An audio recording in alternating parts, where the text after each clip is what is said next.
That day, Ari gave Soya a dress. Chairman Park was amused by the two girls showing off their love for each other and laughed heartily. Just then, Ari thought Soya would look better with her hair up, so Ari held up Soya's hair, but her back was exposed. Soya's burn scar directly caught Chairman Park's eye. It instantly reminded him of the burn on his late wife's dead daughter's back. To prove his suspicion, Chairman Park immediately found Soya's adoptive mother and asked if Soya was the one she adopted 11 years ago. Hearing that Chairman Park was asking about Soya's background, Butler Kim was scared and didn't know what to do. Fortunately, Soya's adoptive mother told Chairman Park that Soya was her own child born in October. Then, Chairman Park thought that he had misunderstood. He then called Butler Kim aside, who had just let out a sigh of relief, and scolded him for bringing the family of the murderer of his wife's daughter into the house. In order to prevent his wife from learning the truth, Chairman Park ordered Butler Kim to immediately find a way to evict Soya's family. Butler Kim was even more afraid of Soya living there than Chairman Park. If it was discovered that Soya was the already deceased Eunju, the consequences would be unimaginable. So he picked up the phone and told the debt collectors where Soya was living. Soon,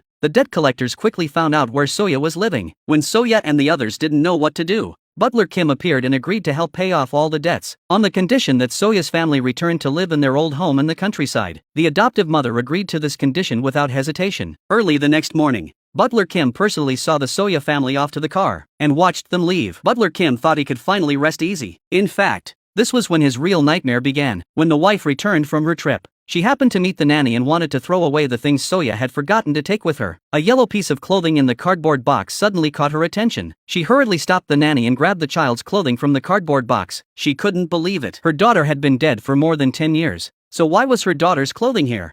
The lady was so excited that she immediately asked Butler Kim to ask Soya why her daughter's clothes were at her house. Chairman Park, afraid of revealing the truth, deliberately said that it should be the same type of clothes and that there must be a mistake. But the lady firmly said that she had made the clothes herself and there was no mistake. She suspected that her daughter might still be alive. At this point, the lady suddenly remembered the burn mark on Soya's back. She immediately guessed that Soya might be her daughter who disappeared at the beach years ago. Hearing this, Butler Kim hurriedly denied the lady's guess. In order to calm his wife's emotions, Chairman Park had to let Butler Kim take his wife to find Soya. The terrified butler hurried home and called the debt collectors again, asking them to stop Soya from returning to her hometown. When his wife arrived at Soya's hometown, it was obvious that she had not found Soya. At this time, Soya's family was locked up by the debt collectors. No matter how Soya called for help, no one in this remote mountain village would find them. Fortunately, the foundation of this dilapidated house was not very strong. Soya dug a hole in the ground and the family successfully escaped. But the guards soon returned, and,